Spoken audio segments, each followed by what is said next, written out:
Dans ce nouveau canton, il n'y a aucune cohérence territoriale. Une fois de plus, nous avons subi un diktat. C'est complètement une hérésie d'avoir réalisé ce canton-là.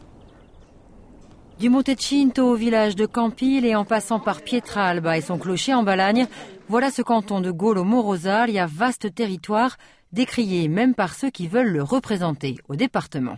Pour le former, il a fallu agréger 55 communes. C'est à la fois le plus grand et le moins peuplé des cantons de l'île, 750 km², pour à peine 9000 habitants.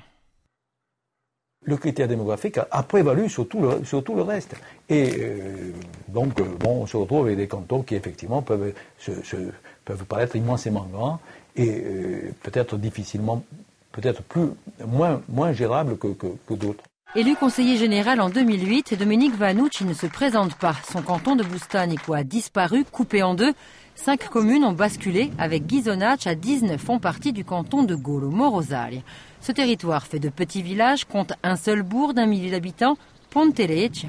L'ensemble trouve sa cohérence dans sa ruralité et l'état de ses routes. C'est vraiment le rural profond. Après, vous avez une aberration quelque part, c'est qu'il y a plus de 1000 km de routes sur ce canton.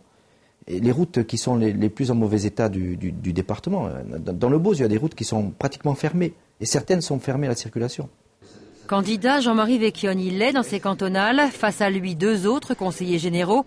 Jacques Costa, maire d'Hiver Gauche de Moltifao.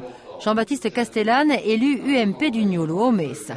Des candidats et une question, comment incarner un aussi vaste territoire?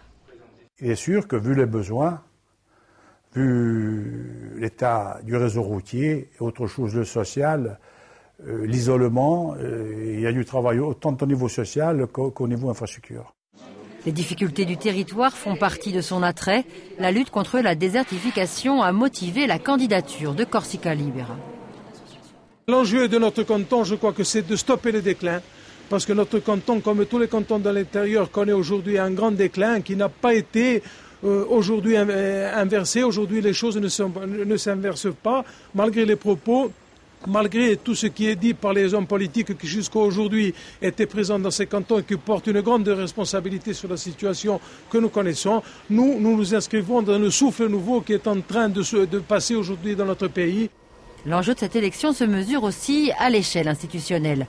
Pour Jean-Marie Vecchioni, il faut préparer le territoire à la future collectivité unique. Moi, j'ai de l'espoir d'une assemblée unique parce que les gros projets ne pourront être portés que par une assemblée unique. Donc il faut préparer ce territoire. Il faut que nous soyons forts maintenant pour être compétents et compétitifs dans l'assemblée unique. Pour effectuer ce travail, le binôme élu du Golo-Morosalia aura moins de 3 ans. C'est peu au regard du gigantisme de ce canton et de ses multiples problématiques.